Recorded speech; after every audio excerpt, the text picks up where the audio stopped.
Hi everyone, my name is Mitchell. I am currently a student at Montana State University Bozeman, and I'm working towards earning my master's degree in school counseling. I'm currently in my last semester, so it's time to start applying for jobs, which isn't fun, especially since there's a lot of required documentation before you can even get to that point.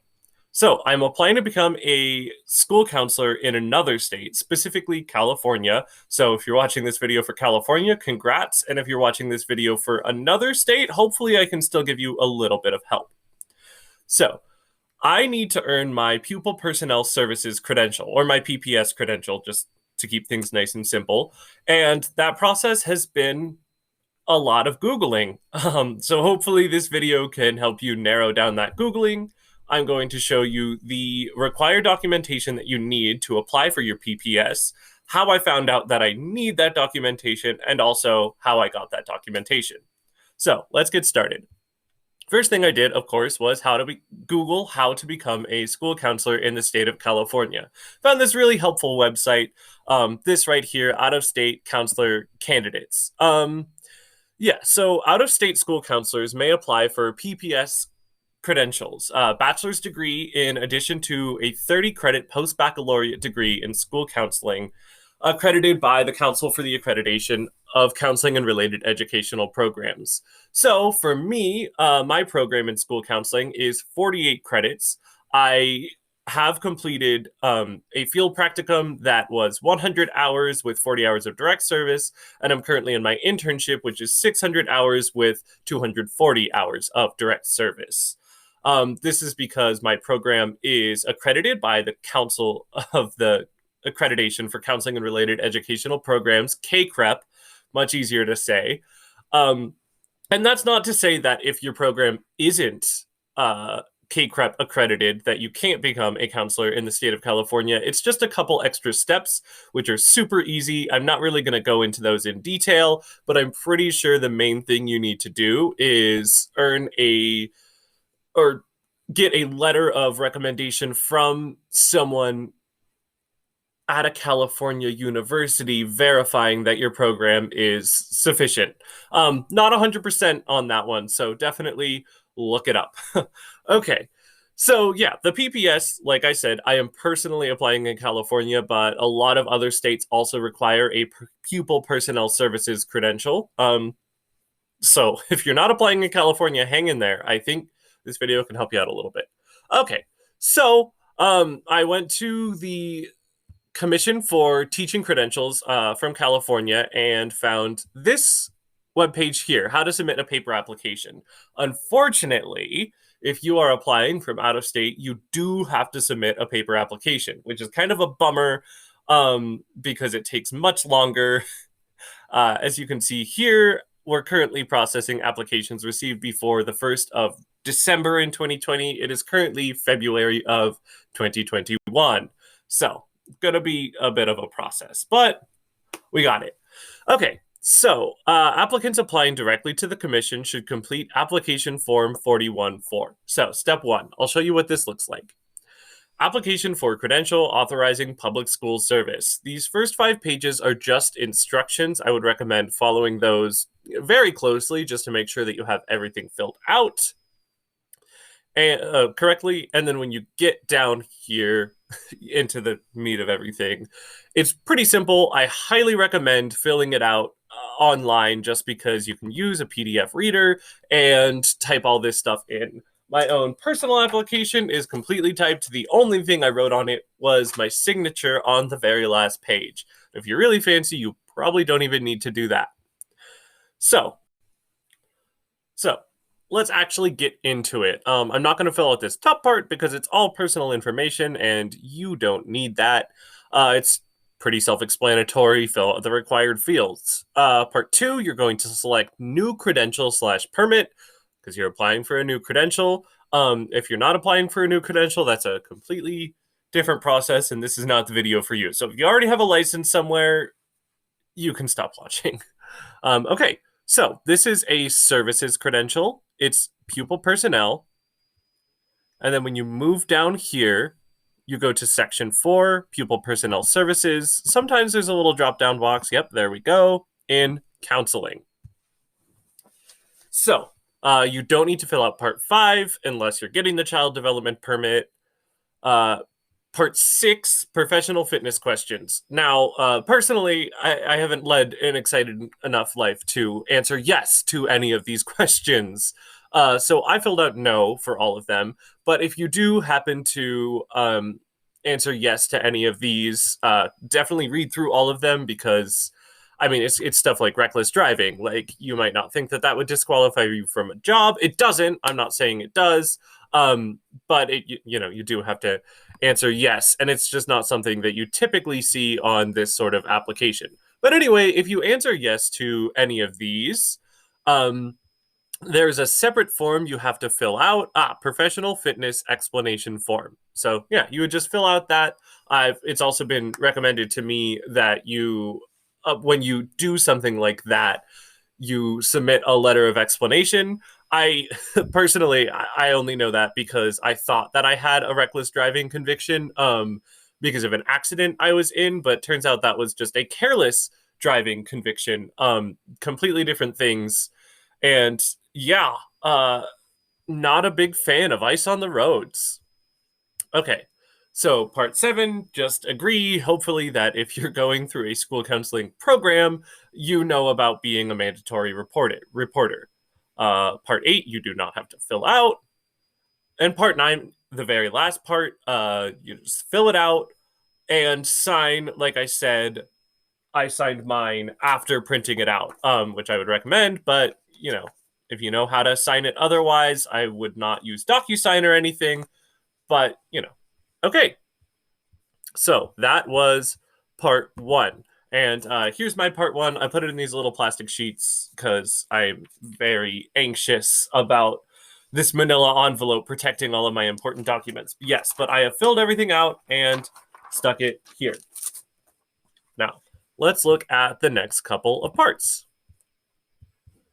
Oh, fingerprints. Okay, we'll get to that in a second. So, going on to step 2, which is fingerprints. Again, I'm going to save that for last because that was the difficult part. Okay, required supporting documentation, academic, including official.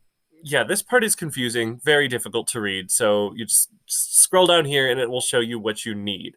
So in California, you have to take the basic skills requirement, which is pretty simple. It's just math and reading, showing that you have those skills. It's kind of weird because there are several ways to get out of it that all rely on things you did in high school. Like, I actually emailed them saying, hey, can I submit my GRE score, the graduate, whatever GRE stands for, a very much more difficult test. And they were like, no, you have to submit your ACT or SAT scores. You can also get out using AP scores, as you can see here. But anyway, I have my ACT scores here. I just got this from the ACT website. I did not pay for these scores. Currently, there's something weird going on with the ACT website where I believe they're like in between the sites that I used 5 years ago and the site they have now. So there wasn't a way to print an official score report. This is just a screen grab of my scores. And I also emailed about that, and they said that that was totally understandable. Okay, so college and university transcripts. That one's fun. I have my transcript right here. It's not super fancy. Obviously, I'm not done with my master's degree yet. So I only have like 5 of the semesters here. But it does include my bachelor's degree and all of those. At this point, you may have noticed that the video is a little bit clunky at parts, and that's because I'm using a screen recorder that only records 4 or 5 minutes at a time, but it was free, and I've never really watched an instructional video like this that wasn't at least a little bit clunky. Anyway, back onto my transcript. Like I said, it does not have my complete master's program, but it does have my complete bachelor's program. Simply having a bachelor's degree isn't verification enough, nor is the fact that I got into grad school somehow. Pretty sure you need some sort of degree to get accepted into a graduate program. Anyway, so the next part was a bit more difficult. These letters from a college or university and verification of experience letters. In the end, this ended up being a very simple process, but I really had to jumped through quite a few hoops to get it. Turns out all I needed to do was send an email. Of course, as higher education is. So anyway, I found out that I needed to get my letter from my university's licensure department. So this is the licensure department that was in our Department of Health and Human Development, which is where I am a part of that. And it's the same place that I also registered for my practicum and internship. So if you have done that in your program, might be a really good place to start. So anyway, letter is pretty short, as you can see, but I'll show you how I got that. So here's just the emails that I sent for my letter for licensure. I said here, thank you again for your kind words on the phone. Because when I called him, he was like, "Wow, you really sound like you've been through the ringer on this one." And I personally didn't think that I sounded that, tired and fed up, but I suppose I sounded a lot worse than I thought. But anyway, I just told him what I needed, and I also attached these two images here. So, to become a school guidance counselor in California, graduate program, 48 credits. I think I read that part earlier. Essentially, I took a picture of that so he knew that that is what I needed included in my letter.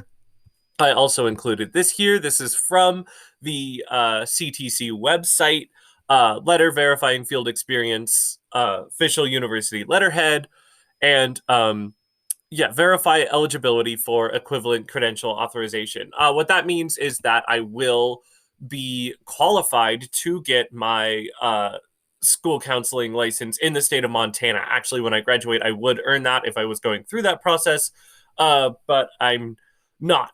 So essentially, that's what the letter says. This letter here, pretty simple. It just says, "To whom it may concern, please accept this letter as verification that Mitchell is on track to complete all requirements for a school counseling license in the state of Montana. He's anticipated to complete his program spring term 2021. Our program is KCREP accredited and does include approved field experience." Again, that field experience is the KCREP 100 hours of practicum, 600 hours of internship.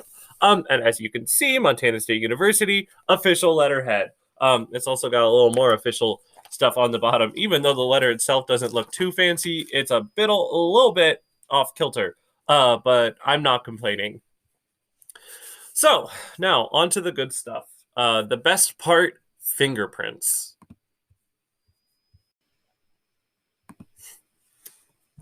So I have been putting off fingerprints until the very end. Actually, that's exactly what I did while getting all this information. I had everything before I got my fingerprints. Little fun fact, you may have seen that in the letter I sent to the licensure office. I was hoping to submit it within a week, and I sent that like mid-January, and now it's mid-February. Fingerprints were a large reason for that. So you have to email well, let me pull up the email address. Okay, yes. So, fingerprint clearance information. All of this is for California residents. Very simple process if you actually live there. And now, non-resident, out of state, out of country. Okay, so you must submit fingerprint cards that come from the California Department of Justice. So you can see here, educators residing outside California may order fingerprint cards from the commission by sending an email that includes their physical mailing address to outofstatefps@ctc.ca.gov. Subject line of the email, write fingerprint cards. So the email I sent, like subject line, fingerprint cards, and the only thing I had in the body was my name and address. It didn't take too long for them to get here. I would say probably 2 to 3 weeks, which again, not the ideal timeline, but it all worked out in the end. Okay, so these fingerprint cards that I have, covering my personal information, these fingerprint cards that I have here are the exact same ones that they use at the Department of Justice in Montana. But even if your state uses these same blue and white fingerprint cards, you must get them from California. You have to have them sent to you. I don't know what reason. It's definitely just a little red tape, but also, they've got this says I don't know. They put their own information on there, which is good, so you don't have to worry about screwing that up. But yeah, literally, it's just the same fingerprint cards I would have gotten, but with a couple things typed on there. Um, yeah. Hopefully at this point, or probably at this point, you've gotten your fingerprints from somewhere, or at least I had to go through a fingerprint process to um get my own, like, get into my practicum, which I believe I may have mentioned. But anyway, I have been fingerprinted before. So I went to that same place in Bozeman. It's just the regular Department of Justice. Same place you would go to pay a parking ticket if you do that in person. You could also maybe get that done at your own university. It's just more expensive to get it done at my university at like $10, but still technically more expensive. I'm looking to save. And um now, yeah, so now I have everything. I have my completed 41-4. I have my transcript. I've got letter verifying my field experience and the fact that I am on track to graduate in a KCRAP accredited program, and my ACT scores, and of course, my fingerprints. Now, time for the final part, actually packing it up and paying. Okay, so you've done it. You have gathered all your information. You've gotten fingerprinted, and now you are ready to pay. I will show you the fee schedule information. As you can see, Commission on Teacher Credentialing. I think earlier I forgot what CTC stood for. Please don't let that reflect on my skills of making informational videos. I just needed to reread it. Okay, so down here you will see application fees, initial or renewal reissuance. So this is your initial document, very first time that you're going to be credentialed with your PPS, earning that PPS credential, and that is going to be $100. I did that in a check. Usually I do money orders for things, but I didn't want the money to come directly out of my account just in case there was a mistake, and then I'd be out $149. Okay, so checks, money orders, cashier's checks should be made payable to the Commission on Teacher Credentialing, or CTC. So for my checks, which I won't show on the camera out of fear that, I don't know, someone will take my bank information, enjoy my like $500. Okay, pay to the order of the CTC, $100. Filled out the check. If you don't know how to fill out a check, then you're going to need to watch another video before you get to this step. Just to run it all down once again, in this little packet here, I have I'm really trying to cover my bank information.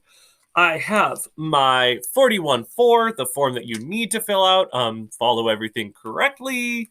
I've got the letter verifying that I will graduate from a KCREP accredited program and that I meet all of the requirements for the PPS. I've got my ACT scores, so I can get out of the basic skills requirement. If you don't have, I think it was like a 22 on the ACT or above. I don't remember the SAT stats because I never took an SAT. Then you'll just have to take the actual basic skills test, which that process seemed pretty simple to figure out. I'm not sure. Okay, and then again, my transcript. So I've got all of this together, and I've got my little check. Now, same thing for fingerprints. You can see here, fingerprint fees, $49. Yeah, it says fee collected by LiveScan operator, but that is only if you're in California, doing the much easier process. Residing outside of California, $49. I've got here my 2 fingerprint cards and my check for $49. Now, I'm putting all of this into a manila envelope made out to the Commission on Teacher Credentialing, Certification Division, 1900 Capitol Avenue, Sac, California. I found that information right down here, application submission. This is, again, on the very bottom of the page on how to submit a paper application. I'm sending this in a manila envelope, which makes me just feel so anxious, which is why all of my things are in plastic sheets. Another note on my anxiety in sending this is that underneath these labels, I actually wrote it out just for some reason. These labels fall off. Okay, but yeah, just put everything in, seal up the envelope. After this, I'm headed to FedEx. So that is my experience applying for my Pupil Personnel Services credential in the state of California. If you're applying to a state that also requires a PPS, but isn't California, I would recommend going through each of those steps in just a little more detail to assure that you have everything, or maybe if the state has different credentials, where you need to go to get each of those things, because it is going to be a little bit different for everybody. I assume, unless you are also a student from Montana State University, Bozeman, your experience is going to be much more different. But hopefully, in the end, this video helped you out in finding out where to get things, how to get things, and more or less why you need those things. All right, okay.